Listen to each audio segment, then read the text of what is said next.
તો સોમનાથ દાદાના દર્શન કરી પૂજા અર્ચના પણ વડાપ્રધાન કરવાના છે। અમારા પોલિટિકલ એડિટર કિંજલ મિશ્રા સંપૂર્ણ વિગતે વાત કરવા જોડાઈ ગયા છે। કિંજલ, આપની સાથે વાત કરવી છે કે જ્યાં આજનું જે સોમનાથનું વડાપ્રધાનનો પ્રવાસ રહેવાનું છે તે વિકાસ અને આસ્થાની બંનેની દ્રષ્ટિએ ખૂબ મહત્વપૂર્ણ છે।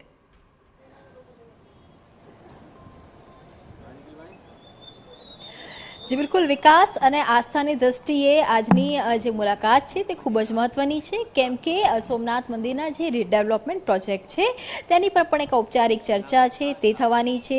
વડાપ્રધાન સતત ત્રીજી વખતે બન્યા બાદ પહેલી વખતે કહી શકાય કે વડાપ્રધાન છે તે સોમનાથ મંદિરમાં આવવાના છે। આપ દ્રશ્યો છે તે જોઈ શકો છો કે તમામ પ્રકારની જે મૂવમેન્ટ છે તેને અટકાવી દેવામાં આવી છે। આ સમગ્ર જે સોમનાથ મંદિર પરિસર નું જે બહારનું કેમ્પસ છે કે જ્યાંથી વડાપ્રધાનનો જે કોન્વોય છે તે જવાનો છે તેને એકદમ સ્ટ્રિક્ટલી બેરિકેડ કરી દેવામાં આવ્યો છે।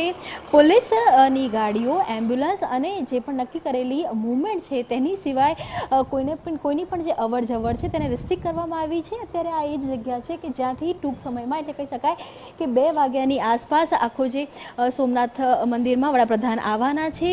દેશનું પ્રથમ જ્યોતિર્લિંગ છે સોમનાથ મંદિર અને એક આસ્થા છે તે વડાપ્રધાનને પણ હંમેશા સોમનાથમાં બતાવી છે।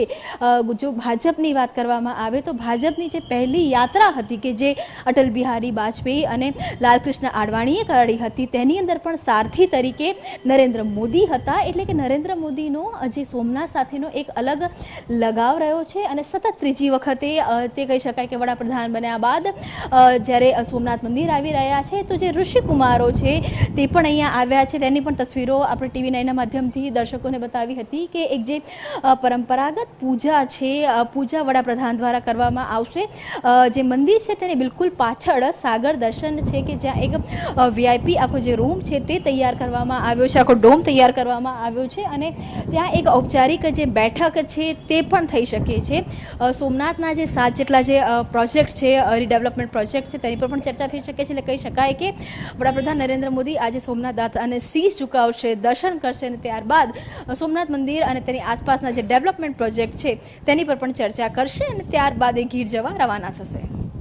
બિલકુલ, આભાર કિંજલ તમામ વિગતો બદલ। તો આપને જણાવી દઈએ કે જ્યાં પણ 2 વાગ્યાની આસપાસ તેઓ પહોંચી જવાના છે અને ત્યારબાદ સૌથી પહેલા પ્રાધાન્ય પૂજા અર્ચનાને તેઓ આપવાના છે અને તે બાદ સોમનાથમાં જે રીડેવલપમેન્ટ પ્રોજેક્ટ છે તેના ઉપર એક વિશેષ ચર્ચા કરવામાં આવશે।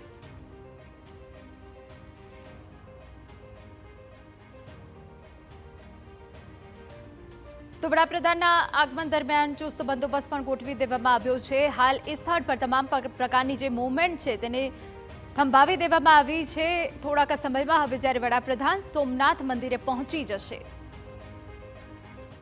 પ્રાઇમ મિનિસ્ટર સોમનાથ મંદિરની દર્શન અને પૂજા સંદર્ભે સોમનાથ આવી રહ્યા છે અને એ બાબતે સમગ્ર તંત્ર દ્વારા, પોલીસ દ્વારા તમામ પ્રકારની તૈયારીઓ કરવામાં આવી છે અને એ તૈયારીના ભાગરૂપે જ અત્યારે આપ બંદોબસ્ત પણ જોઈ શકો છો અને વ્યવસ્થિત રીતે બંદોબસ્ત પૂર્ણ કરવામાં આવશે એવી અમને શ્રદ્ધા છે।